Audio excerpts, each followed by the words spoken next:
Any of you want to try to follow Tony Hoagland? Yeah, it's a real pleasure to read with Tony, one of the most generous people I've ever known, who, like St. Tom, is a great believer in poetry, and combine that with real imagination and real generosity, you get something going. And the same thing seems to be going on here. I guess there's been a lot of generosity shown to this program, and I teach at Iowa, and nothing I do impresses my students. But when they found out I was coming here, for a brief instance, I think they actually thought about listening to me. So thank you, Tom. This is called Shallow All the Way Through. How can a man start out the day a luminous blossom and end up coal? How can you see a river in the mirror, then wipe away the steam and there's a stone? And the voice in the head that sways Congress, when it comes out, just gets you slapped by the grade school nun. How can a Monday fall in the middle of a Friday, like a comet made of darkness? I am a tree, the amber keeps whispering to itself. How can my mind be a fiery chariot, then this tiny worm that comes in on the corn, writhing its every movement?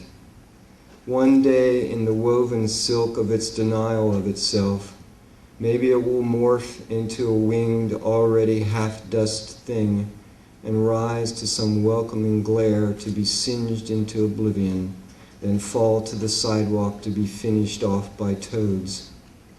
But now it's a writhing sack, attached to a gnawing apparatus, hunger its only heartbeat, hunger its catechism. You could squish it with your pinky. You could squish it by not answering your phone. Thank you for the lighting in that poem.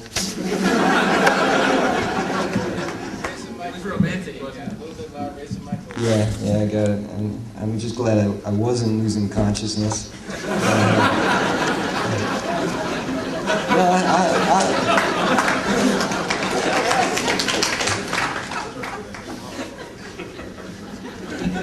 It's going to be one of these readings.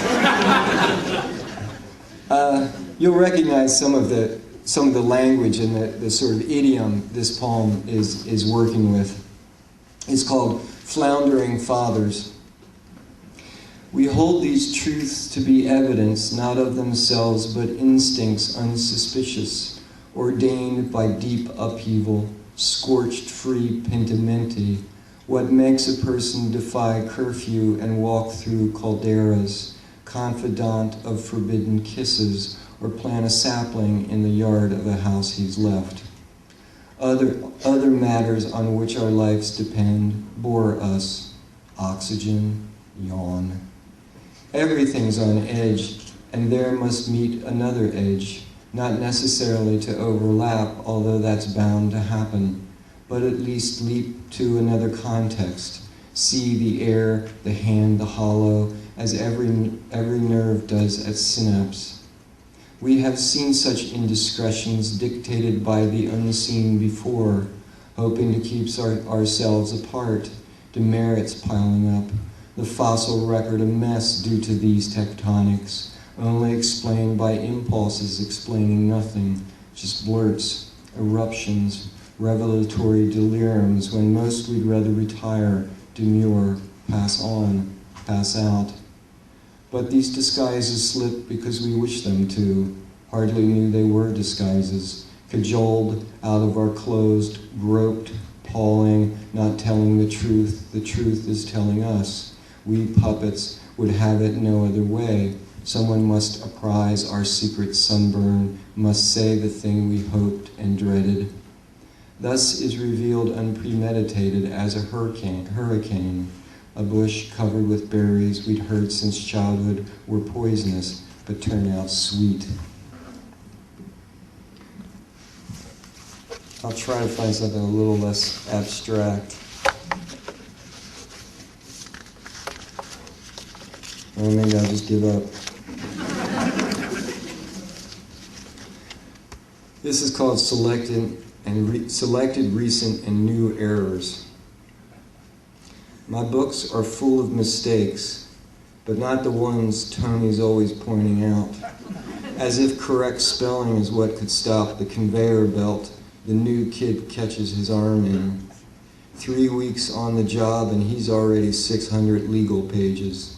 Lawyers haggling in an office with an ignored view of the river, pretending to be asleep, pretending to have insight into itself. You think that's a messed up, drawn out metaphor? Try this.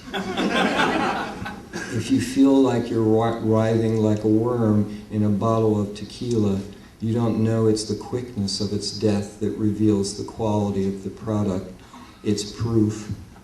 I don't know what I'm talking about either. Do you think the dictionary ever says to itself, I've got these words that mean completely different things inside myself and it's tearing me apart? My errors are even bigger than that. You start out taking down the walls of your house. Sooner or later it'll collapse, but not before you can walk around with your eyes closed, rolled backwards and staring straight into the amygdala's meat locker and your own damn self hanging there. Do that for a while, and it's easier to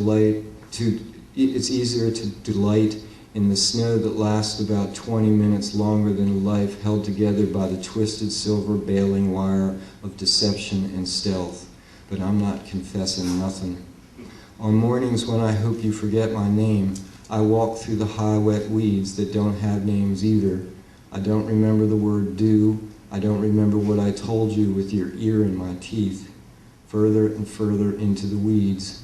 We have absolutely no proof God isn't an insect rubbing her hind legs together to sing, or boring into us like a yellow jacket into a fallen overripe pear, or an assassin bug squatting over us, shoving a proboscis right through our breastplate, then sipping. How wonderful our poisons don't kill her.